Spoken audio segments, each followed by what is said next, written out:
everyone, it's your girl Miracle Sims, and you're watching the GSL Talk Show. Tonight we're going to be chatting with Dr. Tina Shermer-Sellers, and I don't think you want to miss this, so stay tuned.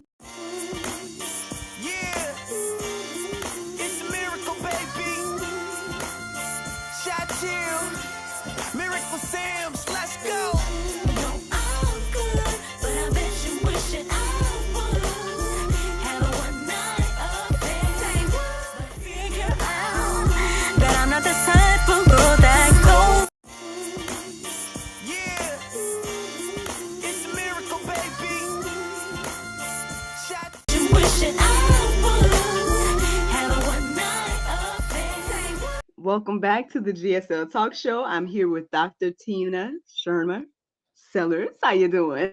Good, so good. So glad to be here with you. Yes, I'm glad to be here with you too. I hope I did it right? Did I butcher it? No, you did a beautiful job. Awesome. Well, welcome to the GSL Talk Show. Thank you. So, would you like to tell us where you're from and a little bit about yourself, Miss or Dr. T? I'm gonna call you Dr. T. Sure. That sounds good. Yeah, so Dr. Tina Shermer-Sellers, I live in the Pacific Northwest. I live in Sandy, Oregon. So that's see the green trees behind me. And I am a licensed marriage and family therapist. I am a certified sex therapist.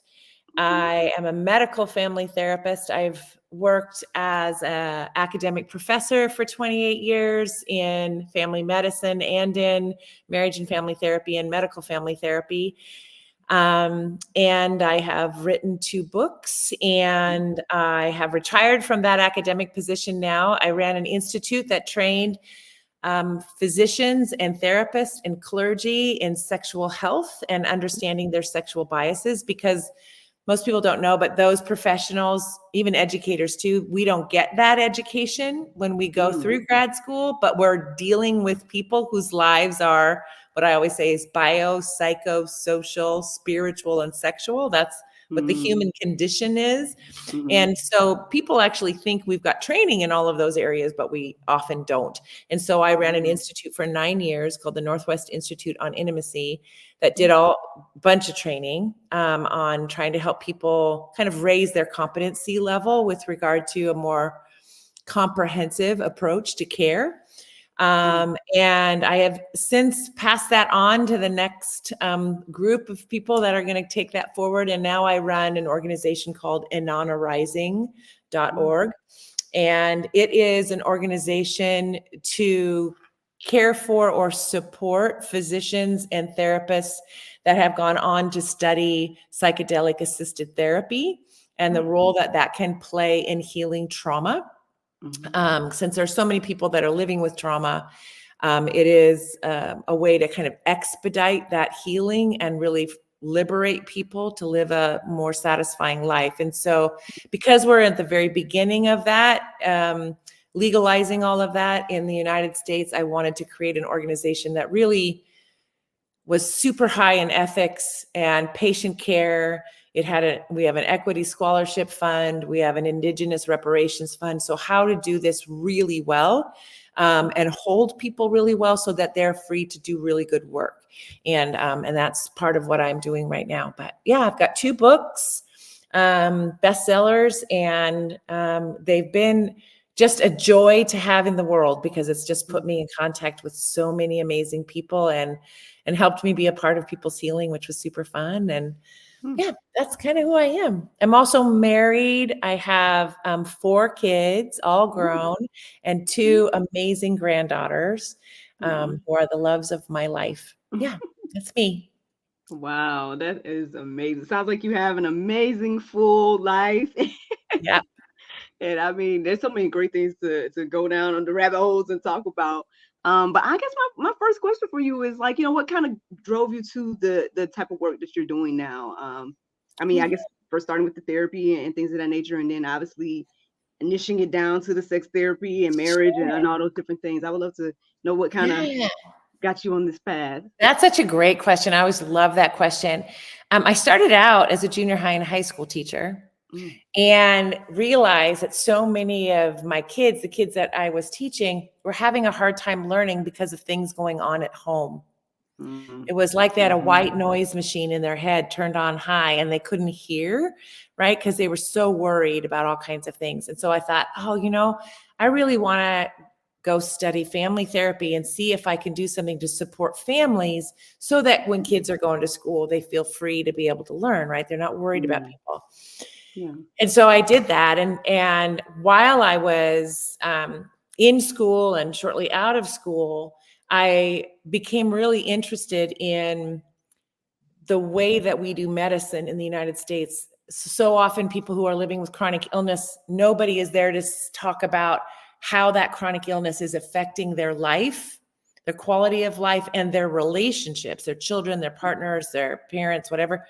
And this is what we call the psychosocial aspect of illness. And yet it was impacting people getting better. So if you've got somebody who's struggling with housing or in the middle of a divorce or has a lot of trauma and they have diabetes, they're not going to do as well in treating their diabetes because of all these other psychosocial issues. And so I got into, how can I help doctors understand that? How can we provide psychosocial providers in outpatient medical clinics to help their patients so that their patients can, again, get freer and be able to then get healthier, right? So I did that for a long time. While I was doing kind of all of that and running a medical family therapy program, I was asked to teach our human sexuality course for marriage and family therapists. So that was a required course in the state of Washington. One course. Of course, you need a whole lot more than one course, but at least they had one course, and none of the other faculty wanted to teach it. Well, I had taught it at the junior high level and had, so I was like, I love teaching that. I will be happy to teach that. So I taught that class for like 27 years. And right around the year 2000, I started to notice that both my students and my clients were talking about their own histories of like, how did you learn about sexuality? How did you learn about gender? How did you learn about affection? And how did you learn about relationships? They started to talk about this in a way that showed they had so much sexual shame. So they would wince, they would like talk like, I just feel like I'm so disgusting, or I'm so perverted, or I don't know why I did this. But they would be describing absolutely normative thoughts, feelings, and behaviors for the 5-year-old, the 8-year-old, the 10-year-old, the 12-year-old, the 15-year-old, all normative, right? And I thought, what's happening that they don't know these things are normal, like it's an increase in ignorance? And what's happening that they feel so badly about themselves? And it was literally heartbreaking for me. So then I started to just do a deep dive of research to find out what had been happening in culture such that these kids who were now 25 to 30 were feeling these ways when I didn't see it quite like that from before, right? And what I found out was I was hitting the first wave of kids that were in abstinence-only education. And some of them were in youth groups that they would go to and they would say, you need to keep yourself pure. That means, you don't think about sex, you don't want sex, you don't do anything sexual until you're married, or else you will ruin your relationship, your future potential relationship, and you'll ruin your relationship with God. And then they would have them, glue two contrasting pieces of paper together while they're having this talk. And at the end, they would ask them to separate them, or they would pass around a piece of pizza and ask everybody to take a bite, or an apple or a lollipop, and then they would say, this is what's left of you if you give yourself away too much. And they had been having these experiences that were very visceral and big, and they metabolized all the way down to their souls, that if they did anything around in this area of bodies and desire and sexuality and just connection, right? Just falling for somebody, that somehow something was horribly wrong with them and that everybody else was able to do it but them. And so it was silenced, right? And so they had these, mantras in their head about how awful they were. And then I was asking them to basically, if you're going to become a good therapist, you have to know your stories. You have to know where you begin and end, and your clients begin and end. And so in many of our courses, an aspect that they would be asked to do was write about, if you're going to learn about family of origin, write about your family of origin story. If you're going to be able to be clear about gender, write your gender story. So in the sexuality class, it was write your sexual autobiography. I want you to know your story. And then I want you to look at your story and say, is this the legacy that I want to carry and pass forward? Like, get clear, right? And so they would take that class towards the end of their schooling, and they would say, wow, that was the hardest paper I wrote and the most important paper I wrote, because I could see things I could never see before, because we just don't talk about this. And I'd be like, sweetheart, this is a really important part of you, like all your parts. This is another important part.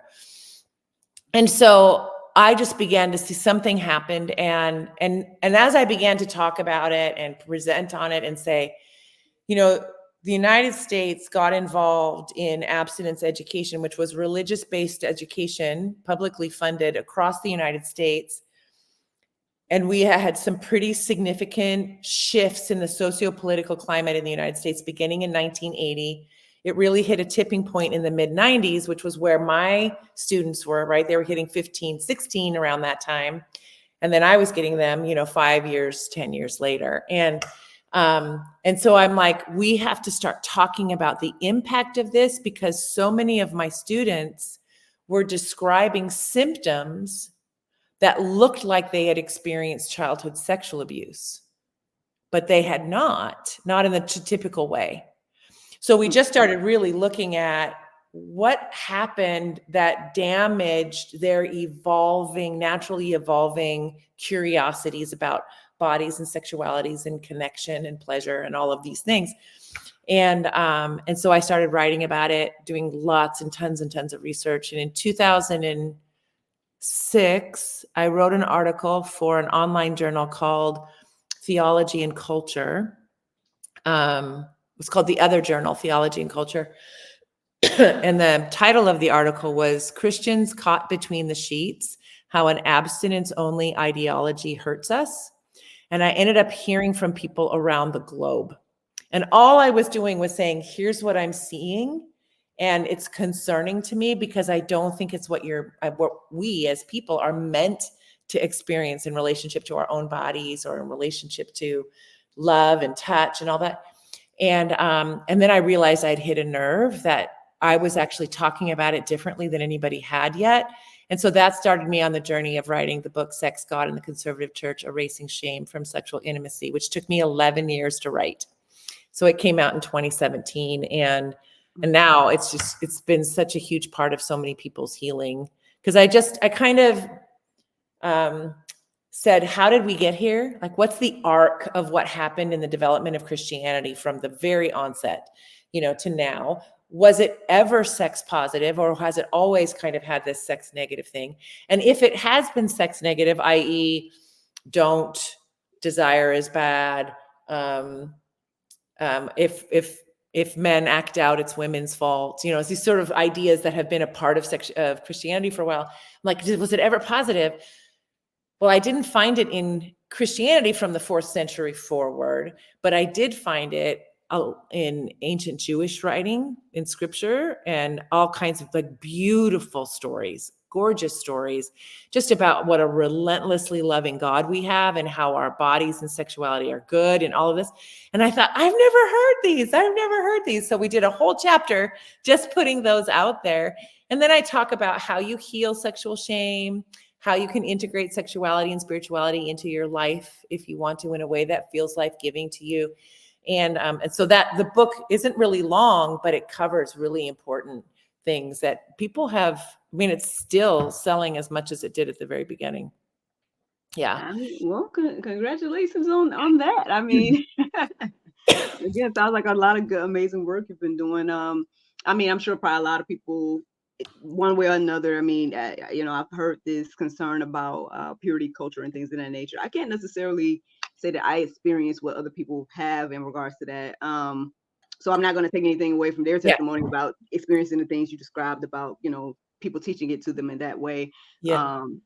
and I do think there is, I guess maybe that's probably the inspiration behind what I'm got going on here, is that there is some type of I guess I don't know if you would just say the shame, but then the negative connotation against sex and things of that nature. And it's like, I guess that's part of why I have the conversations that I do Yeah. have, because it's like, well, my understanding, and again, I'm not sitting here acting like I'm the guru of all things, and I'm sure I'm young in the Christian community in regards to just age wise and what maybe even wisdom, whatever the case may be. But what I'm seeing is what you just said. I mean, I'm seeing, the Songs of Solomon. I'm seeing it's not Yeah. telling me that it's only for procreation. It's not telling me that, it's only for the man to enjoy and not the woman. Like I don't Right.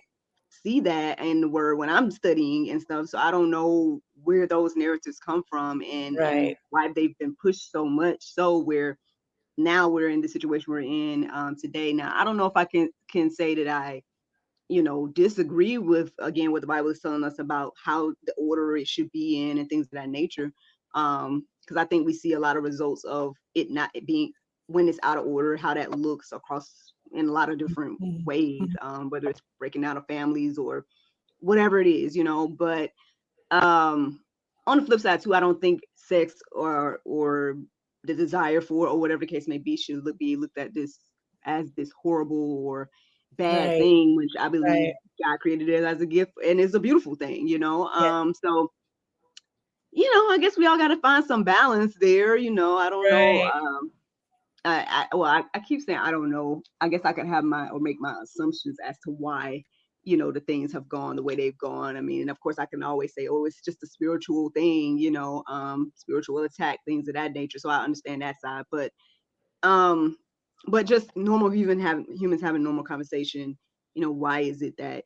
I mean, well, what you've done these studies, so why do you think it's gone this route in regards to like the negative is more so shared than what you say, like the Jewish writings and things actually Yeah. said? Like, do Yeah. you have Yeah. a Like theory of like why? I would love to share with you some of the positive things that are thousands of years old. But I'll tell you what I found in my research, and before I tell you the positive, because the positive is really beautiful, and I think it's hopeful too, which is great. There was, in Jesus' ministry, right? We learned about how to love. We watched how to love, who to love, what role the body played. The body was very central. He touched, he healed people. He let people heal themselves by touching him, right? And just loving on him. So he received it fully. Right. So we have all these examples of, the woman at the well, the woman brought for stoning. We have all these examples of like Jesus, from Jesus' ministry. And then we have, a few hundred years of Christianity trying to figure itself out, right? There's no cell phones. There's no real easy way, right? People are walking and doing all of that. In the 4th century, Constantine was the emperor of Rome, and he became a quote unquote Christian. And that was the very first time that we had a powerful empire with a powerful person who had the capacity then to appoint leaders of this new church in one place. Like he had a whole empire covered of land. And so at that point in the 4th century, we have a bunch of men vying to be named leader, bishop, whatever, by Constantine. Okay. At the time, what was happening in Christianity, in that part of the world anyway, was they were believing that they should deny the body. And the more that you could deny the body its basic needs, whether that was food, water, sexuality, which I would argue is not a basic need. I would say it's a basic desire, right? But anyway, it was still part of what they were doing. The people who could deny the body the most were seen as the most spiritual. And they were the ones that got appointed by Constantine. Now, it's important to ask yourself, was that seen in Jesus' ministry? And I would argue, no, it was not seen in Jesus' ministry. Jesus did not applaud people who denied their thoughts, their feelings, their body, anything. In fact, we can see in Luke how the woman came and let down her hair, poured down the perfume on his legs, washed his feet, wept with her tears. Like, that was a very beautiful, very erotic. And what I mean by erotic is life breath, life-giving expression of her love. And what did Jesus do? He looked to his disciples and he said, look at her. This is how I am being received. What did you do? I tell you today that what she has done will never be forgotten. Right? So Jesus leaned into that, right? It wasn't deny. It was, what's the heart trying to express using the body? It's what we have, right? And it was so pure. It was so beautiful, right? So instead, we go forward 400 years and we have these men denying the body, and they're getting placed in leadership. And when they can't deny the body, because of course we have desires, whatever, and they blamed the women in their lives. Now, this was before we had priests and bishops being celibate. That came about around the 11th century. And when they finally instituted that, the men just left their women and children behind in poverty. So when you look at the development of the empire religion of Christianity, it is not pretty. There's a whole lot of corruption. There's a whole lot about power and control and men wanting to keep their place and their power, right? And of course, we then saw colonizing happen beyond that, right? So we know that that has been in the institution in many places of Christianity, but it wasn't at the heart of Christianity at all. And so when you say, well, how did we get here where we are now? Well, if for thousands of years we've been denying desire, we've been making desire bad, even though it's the Jewish people believe that when a baby is born and he or she takes her first breath, that's the breath of God going into that body, and it will course through that body. That's the inspiration, the in spirit, until it expires, the ex spirit, it leaves the body, and all the movement that it's doing, it's driving innovation. It's driving desire. It's like, what do I want? I want my mommy. I want my this. I want to smell this. And I want to do this. And it's desire. Desire is a good thing. Now, when we grow up, there's a beautiful ancient Jewish story that talks about how the rabbis learned that desire was good.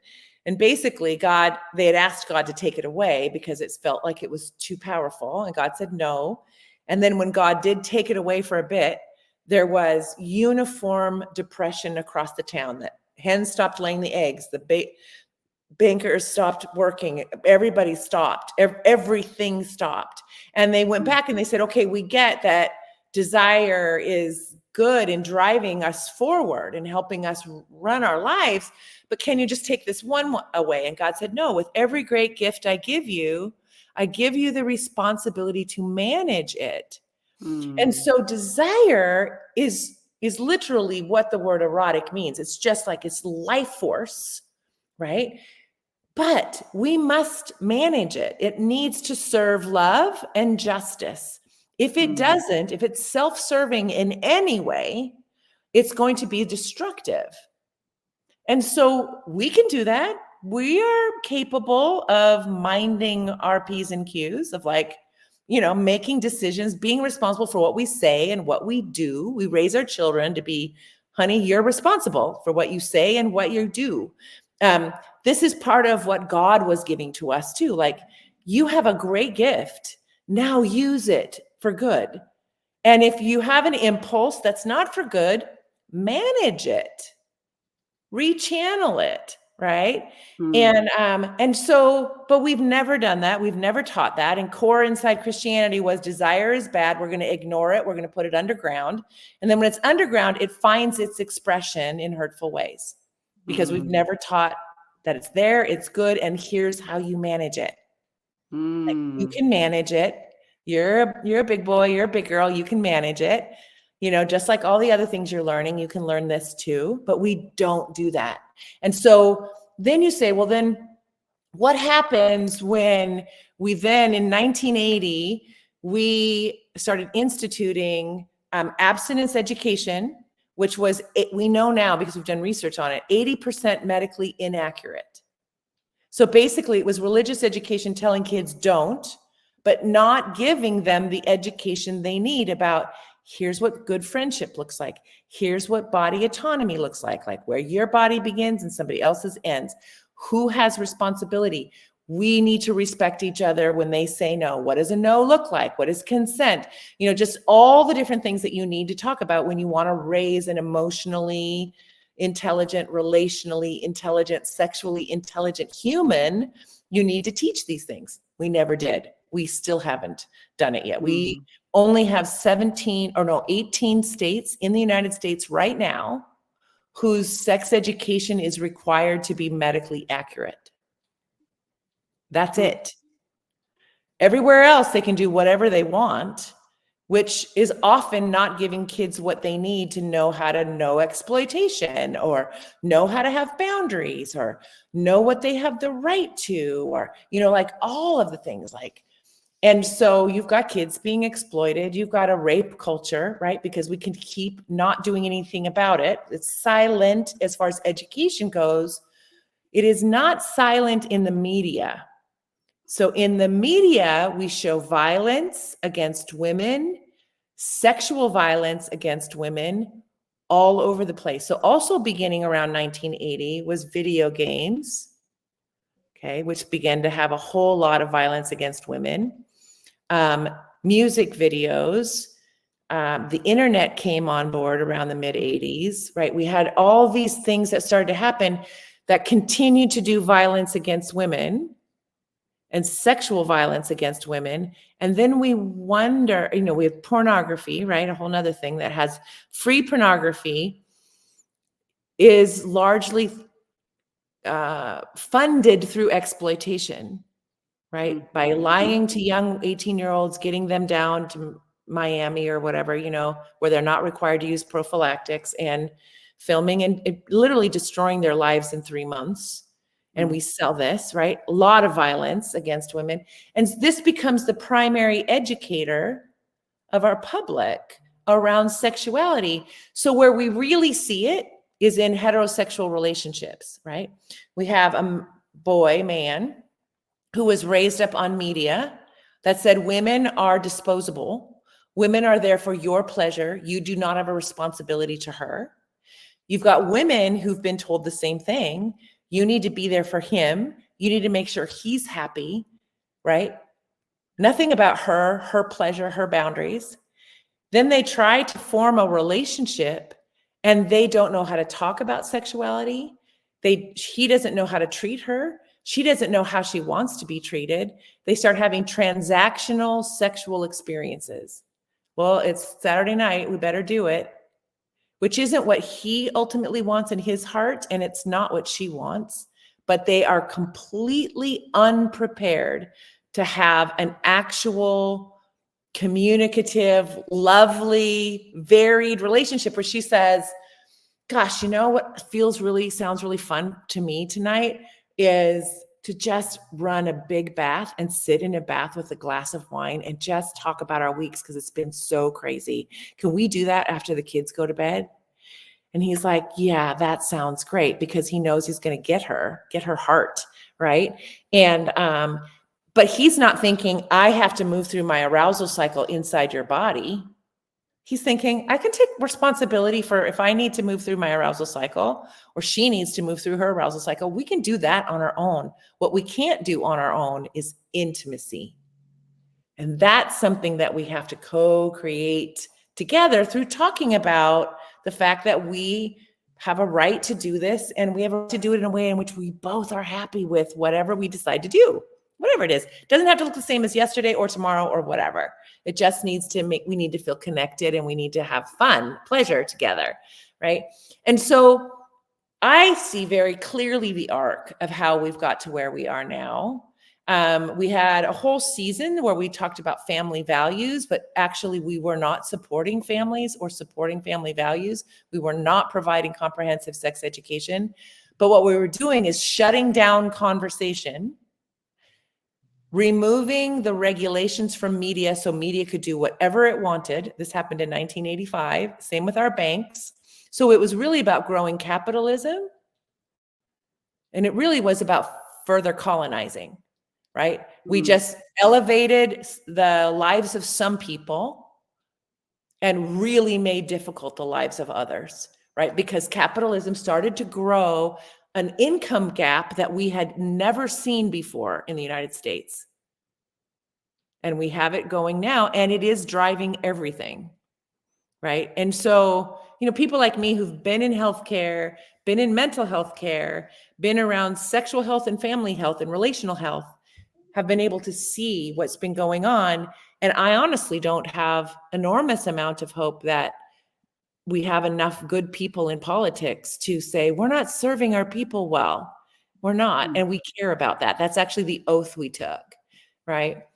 So anyway, I know I just went on a long diatribe, and I'm sorry for that. And I'm happy to share the sex positive things that are thousands of years old, because we had guidance that we could have brought forward and we could have been doing the last 2,500 years, and we haven't. Honestly, no, I appreciate you sharing everything you share. And, hopefully that will help a lot of people understand, again, across the board, how we got here and things of that nature. And even with the things you've said, though, that was what was on my mind. I'm like, and again, I might be the one that's crazy enough to believe, I've been saying that lately. But I'm like, people say all the time, there's no manual to life, and there's no this to that. But I'm like, when you read the Bible, there really is all the things. Like, if you really pay attention and read it for real and see that, there's advice about this, there's advice about that, there's warnings. I feel like we take the rules and we're like, it's the rules. Ooh, I don't like that part. It got to tell me I can't do this, I can't do that. It's just a bunch of books of what I can't do. But it's like, nah, it's more so like warnings and like sharing with you that, hey, these are consequences that will come from these actions. So maybe, I don't do those things. I just feel like that's more so where it's coming from when it comes to those different things. Or then I can acknowledge that there's parts that was specifically for those particular people. And now we're in a totally, different arrangement now, if you believe in Christ. But again, we got free will, so we all can choose whether we want to believe that or not. But when I talk about the Bible, when I read the Bible, that's what I'm seeing. But again, I don't get why we all don't see it, but I'm like, okay, whatever. So going back to what you're saying, I feel like there is a lot of instructions, especially when it comes to sex and things of that nature, of how, we should handle these things. And again, how beautiful it is. So I would love to hear your perspective. And, what you've learned. Well, and that was it, when I asked, had we ever had anything sex positive? Because I really saw the way that Jesus helped communicated and had relationships with people as fundamentally mutual, honest, respectful, curious, loving, just. He didn't act as if hierarchy, some people were more important than others. All people were really the sort of beautiful creations, right, of God. And he treated people that way. And when I think about, instruction to love like Christ, that's what I'm looking at. I'm looking at, are we loving all people? Are we loving the people that are most oppressed? Are we finding out what their life is like? And what can I do to come alongside you and support in some way? Like, that's what I saw in Jesus' ministry. That's what I fell in love with when I became a Christian, was I love this person and their ministry. And if I could emulate anyone, this would be who I would. I mean, it just grabbed my soul as a teenager, right? But I came across I'll share with you one thing. Oh gosh, because there's I don't know, probably 8 stories in that chapter, which I think is chapter 4 or 5 in my book, but that are just mind-blowing. They're spectacular. But I'm going to share with you one called The Vow of Ona. And this is actually taught in Jewish day schools still to this day. I happened to have a student at the time that I was writing this part of the book who was a Jewish day school teacher, and he was studying to be a marriage and family therapist. And so I'd run all this by like, I just found this in this book. Is this real? You know, and he'd be like, well, yeah, I teach this. So anyway, so this is the vow of Ona. It was taught. It has stuff about fertility and stuff about. Well, I'll just read you the whole thing. So it's a series of guidelines. The first one says, all forms of sexual touch are recognized and valued. So if you have two consenting adults who want to blindfold each other and they think that that might be fun to not be able to see and sort of heighten their other senses, as long as their power is the same, no one's feeling manipulated, and I'll get to that in a minute, or coerced, they're able to say yes or no, or well, let's get it a try, whatever. It's fine. It's recognized and valued. So second one, the purpose of all sexual touch is to reinforce the loving bond over the lifespan. The idea of the elderly not being sexual was a foreign concept in the Torah. Third one, sex is considered a woman's right, not a man's. The husband has a duty, an ona, to ensure that all forms of sexual touch are pleasurable to her. His job is to study her. Now, every time I read that, people are like, what? That is so countercultural to the Western world. Right? Right, exactly. But, you know, let me tell you what is incredibly deep and wise about that particular one. The way we raise and have for hundreds of years, raise boys, is that it's all about you and you get to go out and do what you want, right? And girls, it's all about everyone else, and your job is to make sure those relationships and people are happy.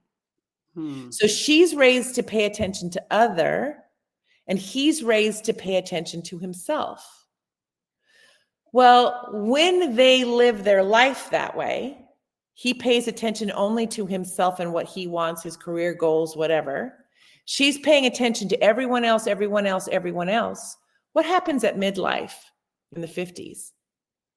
He realizes that all this effort he's been putting into becoming the big man on campus or whatever actually has destroyed many of his relationships that were really important to him. She realizes making everyone else's needs more important to her own has left her feeling like a doormat, ignored, erased, and she is not having it anymore. Kids are gone. She's like, nope, So he is on his second relationship, second family, realizing he's going to invest now in people. She is on her second family or whatever, because she's like, nope, it's going to be about me too also. So I'm going to ignore everybody, but I got to count in here too. Now, in the vow of Ona, girls are taught pleasure. The way you are treated, that is about you. You are a precious goddess. You are precious in God's sight. When touch happens between you and someone else, you need to be the center of their world. They need to be studying you. So now she's been learning since she was young. Wait a minute, I matter too. What do I like? What don't I like? How do I want to be treated? Oh, he made it all about him. I'm not dating him. No way. I need to count too. So she's already growing that growing edge, her weak area. She's already growing that as she's growing up. We've raising him. He's been told it's about her, right? If you're straight, it's about the other person. You need to know how they are different from you. You need to study them, right? I had a friend of mine say to me that who I'm working on a book with yesterday. He said, with my wife, what I do is I know the things that make her feel restored, and I can tell when she's been pushing too hard. And so I have this thing that I'll be like, oh, hey, on Saturday, your team is coming over to take care of you. So in the morning, there's going to be this breakfast and this thing. And in the afternoon, there's going to be this. And then at 4 o'clock, you're going to have a masseuse there. And I said, how did you come up with this? He goes, I just learned through, because he had taken a retreat with us, because I just learned through that how important it was to study who I loved. And so, and I said, and is there a team? He goes, no, I just play different roles. I'm a chef in the morning, and then I'm a this, and then I'm a gardener, and then I'm a this. And I said, I love you. And that is beautiful. That is a beautiful example of, and I said, and I bet she tells everybody, do you know what my husband does? Does your husband do this? You know, because she feels seen, known, loved, accepted by you for just who she is. Now, you raise your girls to know they deserve that. You raise your boys to pay attention. And now in their late 20s or 30s, they're actually picking partners that can grow and evolve with them over time. And they can have a dynamic, intimate relationship over the course. There's no having to destroy a family and have another one and figure it out.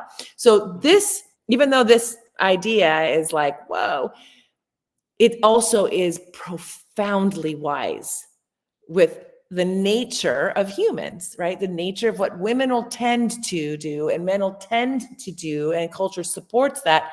Now, if we do this, now they get to grow and be much more balanced early on. The next one says sex is to be celebrated in joy, not in sadness, anger, disinterest, or self-interest.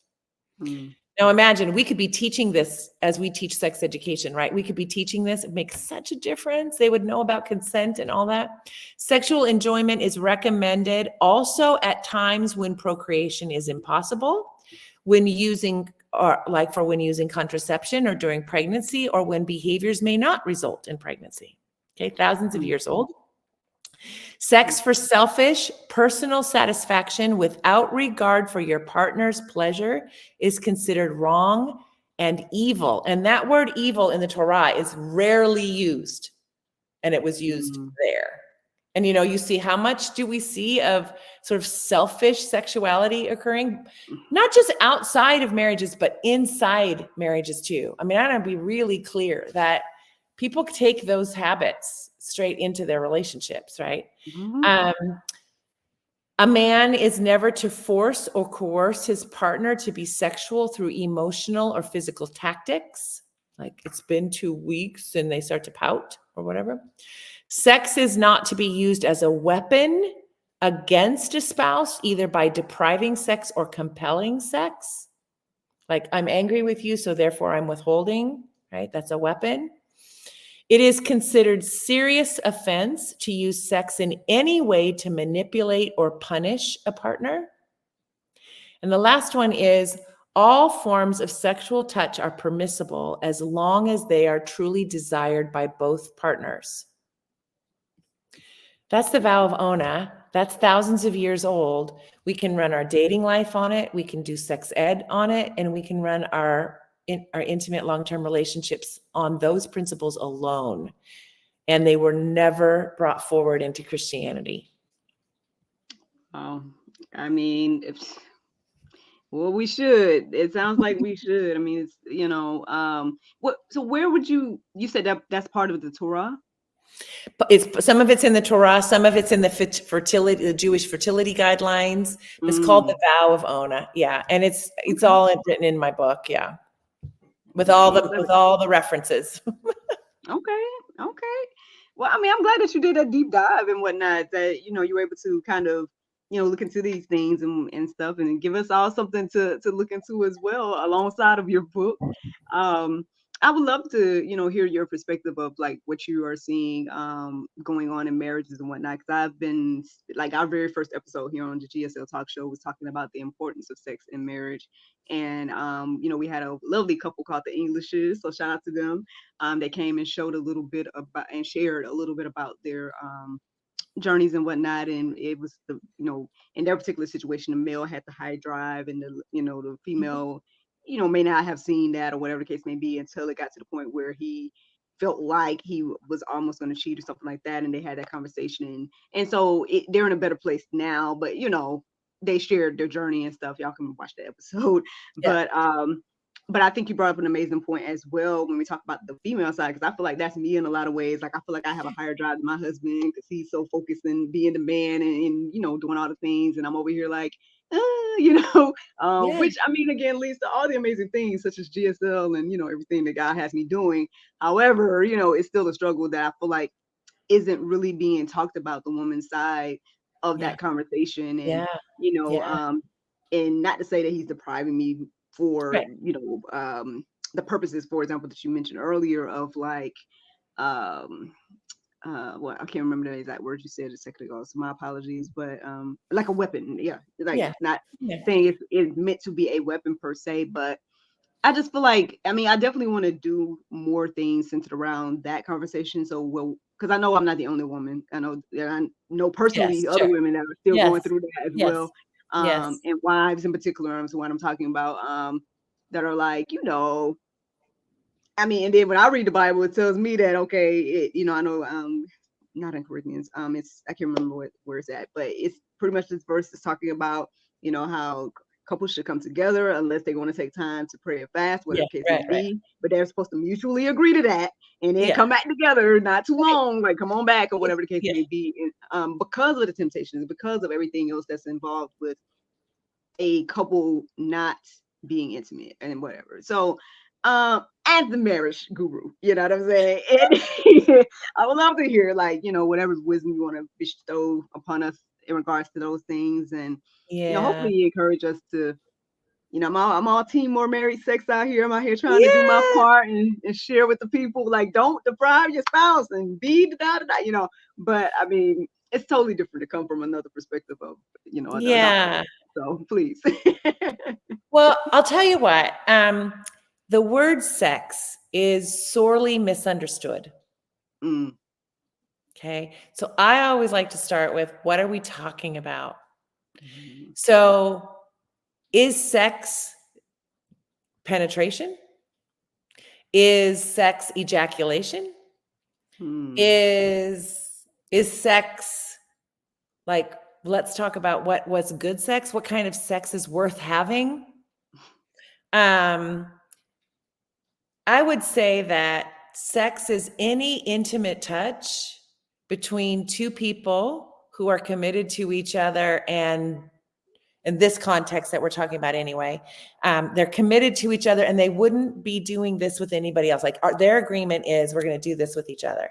Now, there's lots of other agreements, there's lots of other times or whatever, but if we're talking about marriage and a monogamous marriage, then we have an agreement that we're going to do certain kinds of touch, and that's just going to be between us, right? And not anybody else. Now, mhm, is that just penetration? So when we're talking about straight couples, I would say, I come back to the question, what's the purpose? Why did God mm, give us this desire for connection, for pleasure? Why did God give this to us, right? It says in the mm, vow of Ona, it's to nourish the bond over the lifespan of the mm, relationship, right? mm, So mhm, then we have to ask ourselves, well, then what behaviors and words nourish our bond that are intimate to us, mm, right? Because what if mhm. I don't feel like penetration? What if you don't feel like penetrating? What Yeah. if?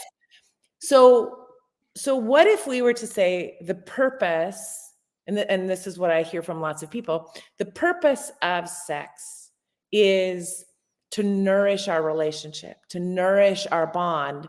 It needs to feel connecting for both of us, and it needs to feel pleasurable for both of us, right? Connecting in some way. And that may mean that it doesn't look the same every single time, right? Yeah. So there is a difference between our sex drive and Mm, our desire for intimacy, our desire to be seen, known, loved, and accepted by our partner. Like mm, really someone to get you, right? mhm, If I feel like moving through my arousal cycle, I can masturbate. If they feel like moving through their arousal cycle, they can masturbate, right? But they're never going to get intimacy there. Neither one of us are going to get intimacy there. We get mm, intimacy by showing up to each other naked, emotionally, physically. Our hearts are open. We are vulnerable. We're present to each other. Well, what do you feel like today? What do you feel like today? What will feel connecting to you, will feel pleasurable to you? What about you? It could be the same old dance we do all the time. It could be that, and that's great. But it might not be. It might be something else. I'm not going to do this with anybody else, but like I said, I'd love to sit in the bath with you. Or I'd love to actually watch you masturbate because I think you know how to touch yourself and I'm still learning how to touch you. Or I don't know. It could be a whole body massage. It could be, putting blindfolds on for the heck of it. It could be tying together your feet. I don't know. It could be whatever. But it doesn't matter because it's just between me and my person.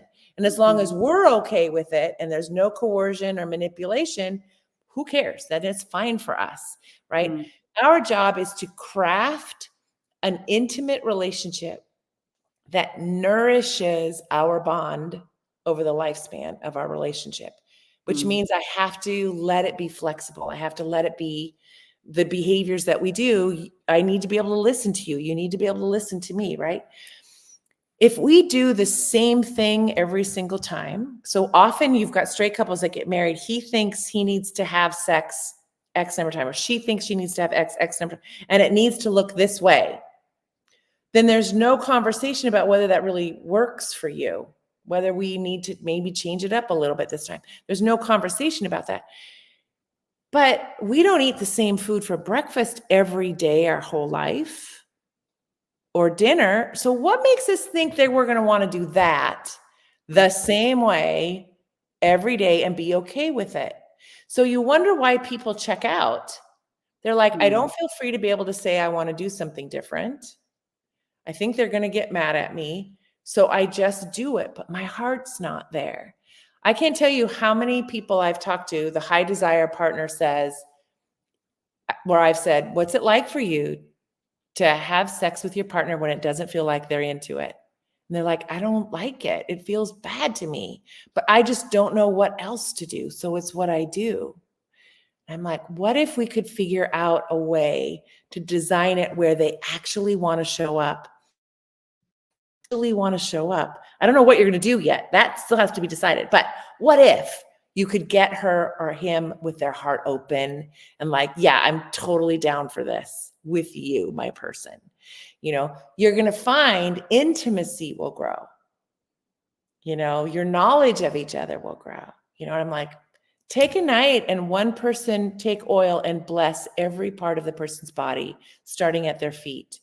Be like, Lord, thank you for these feet. These feet have walked my husband into the hospital to hold our babies, taken us out on trips. Like, these feet are magical feet. They are magical feet. And then go to the ankles. Lord, thank you for these ankles. Look at them. They're just so great. Go up do the whole body and call it good. Half hour, 45 minutes, call it good. I tell you, you will both feel different, right? And that may be more intimate than the sex you've been having. So I say anything that brings connection and pleasure, I'm going to call that sex. And anything that fails to do that, I'm going to say that was just not good enough touch. I'm not going to elevate it. So that's Tina's thinking. Okay, Dr. Tina, listen, look, you got all the ideas. She got the wine with the bubble bath. She got the blessing of the body. Let's go. Yeah. Like, all sounds great ideas to me. I might have to go do something like that. Hey, hubby, it's my anointed oil. There you go. Well, I won't be long your time, good doctor. I would love for you to share with us, anything else you feel led to share, as well as, how can we get in touch with you, get your books, things of that nature. Yeah. So you can follow me. Just take my name down. I have a website and it's just tinashermersellers.com. And there's free things on there for you to download. You could download what I call the Sexual Reclamation Project, where you look at your own sex history and ask yourself, is there shame here that I need to heal? How can I heal that shame? I talk about how to heal the shame in the book. And then I'm on Instagram at Dr. Tina Shameless. And there's all kinds of resources and podcasts and articles and all kinds of things there for you. And is Sex, God, and the Conservative Church, Erasing Shame from Sexual Intimacy. Then I wrote one for parents because I had so many parents that said, I just don't want to do to my kids what was done to me. Can you help me? And I said, oh, absolutely. I'm happy to do that. And I wrote Shameless Parenting, Everything You Need to Raise Shame-Free, Confident Kids and Heal Your Shame Too. And it's really practical. It's birth to 2, 2 to 4, 4 to 6, up to 18. And it says, here's what kids typically emotionally are trying to accomplish, behaviorally are trying to accomplish, and here's where their sensual and sexual curiosities are. Here's what they tend to do. Like they find their genitals at this age. And then I ask, how do you want to respond to that? Here's some ideas. What do you think people did for you? Was it what you needed? And then I give the top books for parents and the top books for kids in every single section. So you can just go to the library, get those books, read them out loud to your kids. You don't have to have it all figured out. You just follow that along. And I always say, just be 2 years ahead of your kid. So if your kids are 4, read up through the 6-year-olds, and just to have all that stuff ready for as they get older, and you will change their legacy. Their legacy will be a beautiful legacy, and they will actually, and we know this from research, if you are a good sex educator or relationship educator for your child is much more likely to stay close to you all the way through their adolescence because they know that you can handle them and their questions.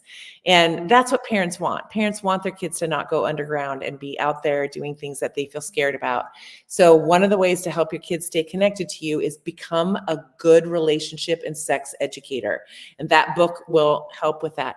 If anybody can't afford to get those books, you can get them on Amazon or other booksellers. If you can't afford it, all you need to do is DM me and I can send you a link for an audio version of the book. I'm happy to share those. I have a few of those that I can share.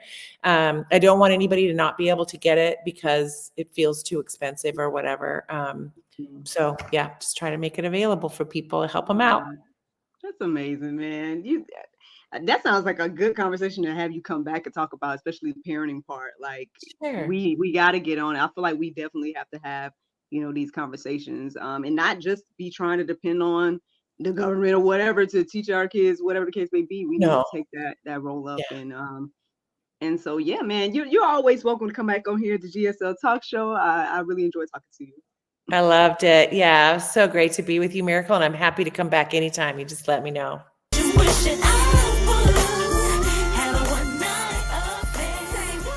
Thank you so much for watching the GSL Talk Show, and thank you to Dr. Tina for joining us tonight. I hope you guys enjoyed this conversation. Don't forget to like, subscribe, and share. Check out her books and the rest of her endeavors. Have a good night.